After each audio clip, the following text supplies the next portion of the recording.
নমস্কার বন্ধুরা, welcome to সাংঘুস blog.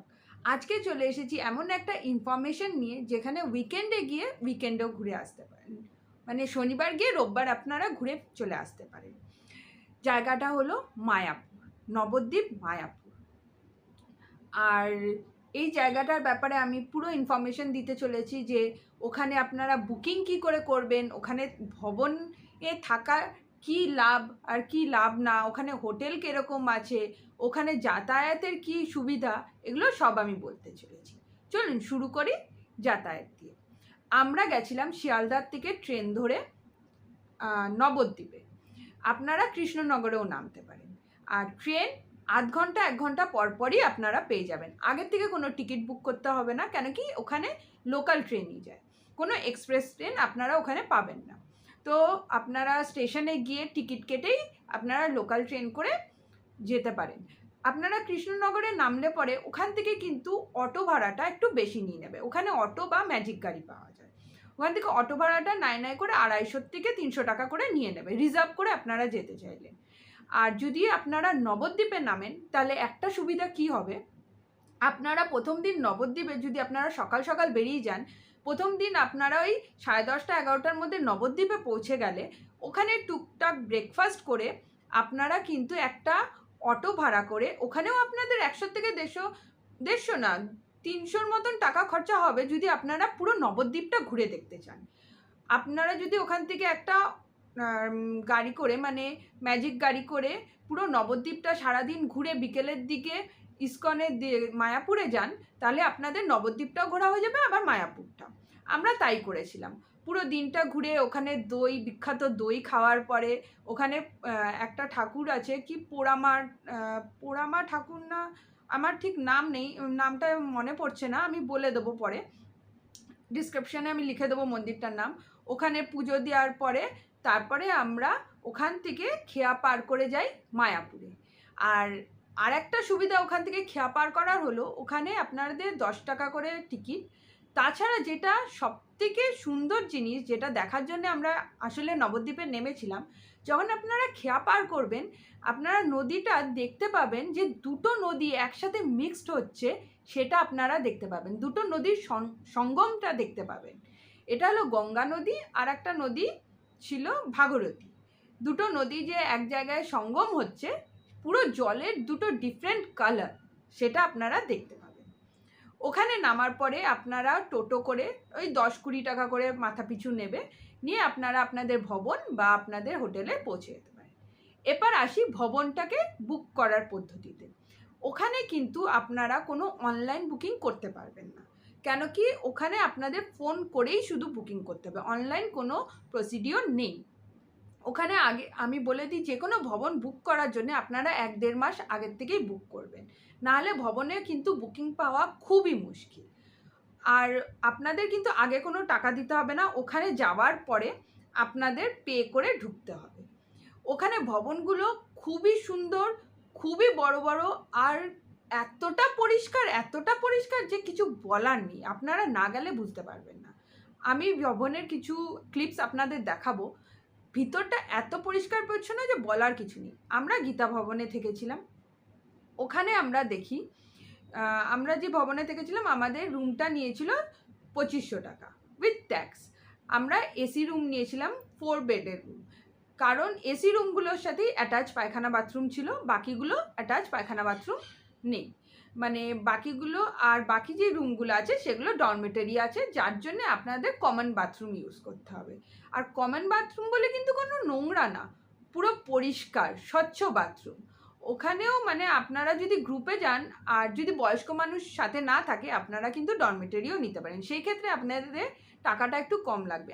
যেহেতু আমার মা ছিল, তাই আমি অ্যাটাচ বাথরুমওয়ালা পায়খানা বাথরুমওয়ালা রুমই নিয়েছিলাম।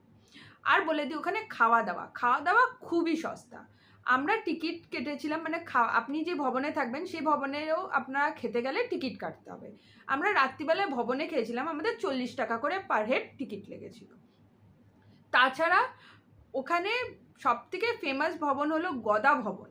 সেই ভবনের খাবার দাবার নাকি খুবই ভালো। আমরা খেয়ে উঠতে পারিনি, কেন কি অনেক লাইন পড়ে, তার জন্য আমরা অত লাইন দিয়ে টিকিট কেটে যাইনি। আর সব ভবনেরই খাওয়া দাওয়া খুব ভালো, গদা ভবনেরটা বেশি ভালো এই কারণে বলা হয়, কিন্তু কেন কি ওখানে অনেক ভ্যারাইটিস দেয়, যেরকম পনির, পায়েস এরকম।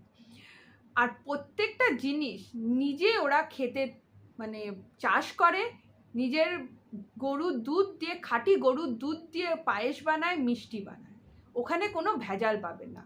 আর প্রত্যেকটা রান্না হয় কাঠের জালে, যার জন্যে খাবারের স্বাদগুলো একদম দুর্দান্ত, মানে একবার খেলে আপনার মুখে লেগে থাকবে।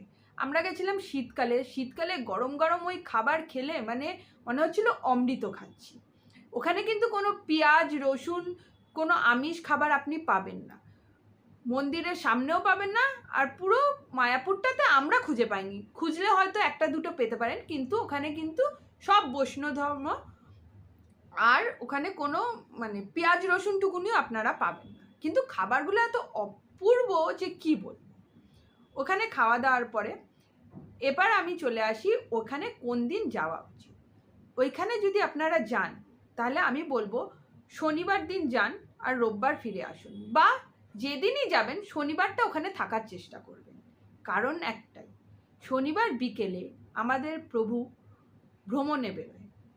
সে ভ্রমণে বেরোয় হাতির পিঠে চেপে বা গরুর গাড়িতে। আর সেই ভ্রমণটা কেমন হয় চলুন দেখে নিই।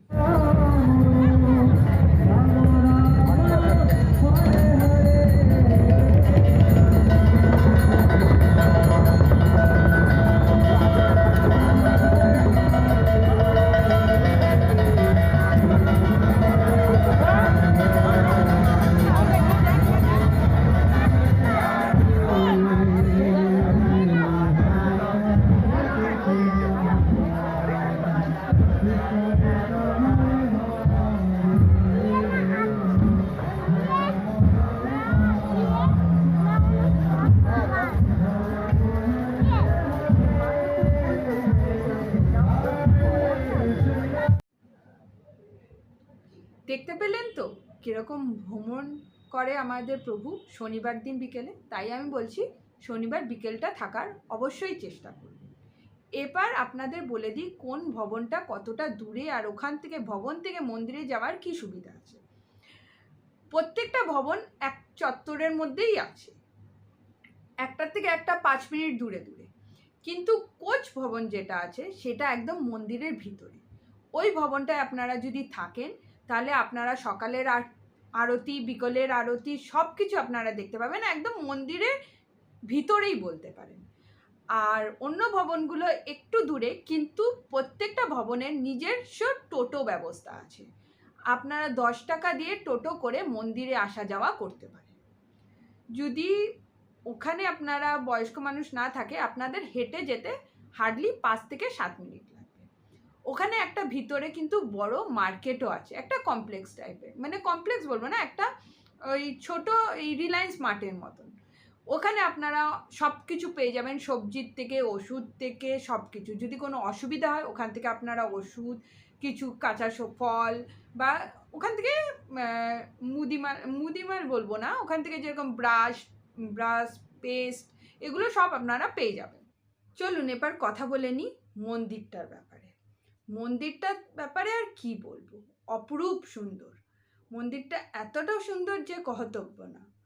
মানে মন্দিরটা পায়ে হেঁটে ঘুরতে আপনাদের 1 থেকে 1.5 ঘন্টা লাগবে, এতটা বড়। গোশালা আছে যেখানে গিয়ে আপনারা দেখতে পারেন যে ওখানের গরুদের কিভাবে লালন পালন করা হয়। ওখানে খাঁটি ঘি পাওয়া যায়। আর একটা খুব ভালো ব্যাপার, ওখানে আপনাকে মানে আপনারা যেখানে সেখানে ভোগ পাবেন, দেখবেন খিচুড়ি বিতরণ হচ্ছে। ওই খিচুড়ি যে কী স্বাদ কী বলবো। ওখানে সকালবেলা আমরা পুজো দিই, 6টার সময় পুজো দিই। পুজো দিয়ে ওখানে ভিতরেই আপনারা ফল কিনতে পারেন। ওখানে আপনারা টোকেন দিয়ে দেবেন, যত টাকার আপনাদের একটা স্লিপ ভরতে হয়, যত টাকার আপনারা পুজো দেবেন সেই স্লিপটা ভরে দিলে পরে তারপরে ওখান থেকে ওরা পুজো করে আবার ওখানেই একটা কাউন্টার আছে, ওখান থেকে প্রসাদ নিয়ে আপনাদের পুজো সম্পূর্ণ হয়ে আপনারা ঘুরে বেরিয়ে আসতে পারেন। আর বলে দিই ওখানে কোনো মোবাইল বা কোনো ক্যামেরা কিন্তু অ্যালাউ না, তার জন্য ওর কোনো ফটো ভিডিও আমি আপনাদের শেয়ার করতে পারবো না। কিন্তু মন্দিরটার ফটো আমি বাইরের থেকে নিয়েছি, সেটা আপনাদের সাথে আমি শেয়ার করে দেবো। বয়স্ক মানুষদের পক্ষে পুরো মন্দিরটা ঘুরে দেখা একটু অসম্ভব, কেন কি এতটা বড় জায়গা নিয়ে রয়েছে যে অতটা পায়ে হেঁটে ঘোরা সম্ভব না। হ্যাঁ, কিন্তু যে ঠাকুরের একদম মেন মূর্তিটা, সেখানে কিন্তু সবাই পৌঁছাতে পারবে, বয়স্ক বলুন বাচ্চা বলুন, সেটা কিন্তু একদম সামনে, যাতে ভগবানের দর্শন কিন্তু সবাই পায়।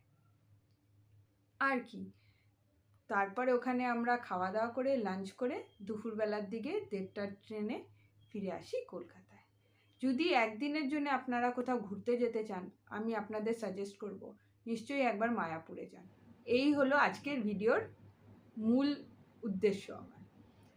তো এখানেই আমার ভিডিওটা শেষ করলাম। নমস্কার। আপনাদের ভিডিওগুলো কীরকম লাগছে একটু নিশ্চয়ই জানাবেন। তার আগে বলে দিই, শেষ করার আগে, আপনারা যদি আমার ভিডিওগুলোকে সাবস্ক্রাইব করেন, এরকম ছোট ছোট ইনফরমেশন নিয়ে, এরকম আমি আমার চ্যানেলে অনেক রেসিপিও দিই, এইগুলো নিয়ে আমি কিন্তু আসতে আরও বেশি উৎসাহ পাবো।